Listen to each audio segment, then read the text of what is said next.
Europe ও এশিয়ার সংযোগস্থল, ইতিহাস আর সংস্কৃতির এক অনন্য দেশ তুরস্ক।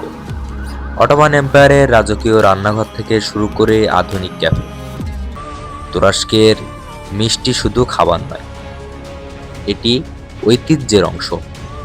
আজ আমরা জানব তুরস্কের সবচেয়ে বিখ্যাত 7টি মিষ্টির গল্প। প্রথমে আসবে বাকলাভা। তুরস্কের সবচেয়ে বিখ্যাত মিষ্টির নাম যদি বলা হয়, তবে প্রথমে আসবে বাকলাভা। এটি বিভিন্ন উপাদান দিয়ে তৈরি, একটি মধুস্রাব। এই মিষ্টির স্বাদ রাজকীয়। বিশেষ করে গাজিয়ান্টেপ শহরের বাকলাভা বিশ্বজুড়ে বিখ্যাত। Turkish Deloitte. লোকুম বা টার্কিশ ডিলাইট নরম জেলির মতো মিষ্টি, যা পাউডার চিনিতে মোড়ানো থাকে। এই মিষ্টি আন্তর্জাতিকভাবে জনপ্রিয়। নাম্বার 3, কুনাফে। বাইরে ক্রিমি, ভিতরে গলে যাওয়া চিজ। কুনাফে তুরস্কের দক্ষিণ অঞ্চলে বিশেষ জনপ্রিয়।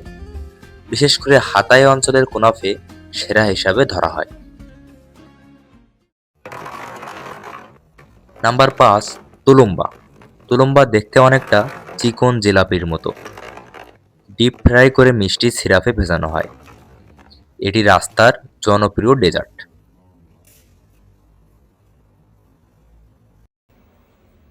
নাম্বার 6, রেভানি।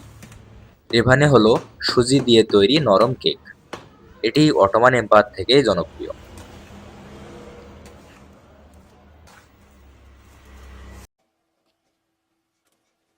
নাম্বার 6, আশুরা। আশুরা পরিচিত নুহের পুডিং নামেও।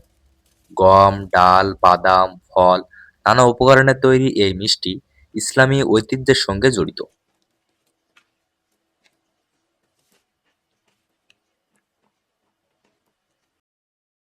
নাম্বার 7, কাজানদিবি। কাজানদিবি মানে পাত্রের তলা। এটি একটি দুধের পুডিং, যা তুরস্কে অত্যন্ত জনপ্রিয়। তুরস্কের প্রতিটি মিষ্টির সঙ্গে জড়িয়ে আছে ইতিহাস, সংস্কৃতি আর আতিথেয়তার গল্প। ইস্তাম্বুলের জ্ঞানবাজার থেকে শুরু করে ছোট শহরের রাস্তার দোকান, প্রতিটি স্বাদের মিষ্টি এক একটি ঐতিহ্য। আপনি যদি কখনো তুরস্ক ভ্রমণ করেন, তাহলে অবশ্যই এই মিষ্টিগুলো চেখে দেখবেন। আর এরকম আরও অনেক তথ্যবহুল ভিডিও পেতে মায়ার ধারা চ্যানেলের সঙ্গে থাকবেন, চ্যানেলটিকে সাবস্ক্রাইব করবেন। আসসালামু আলাইকুম। আল্লাহ হাফেজ।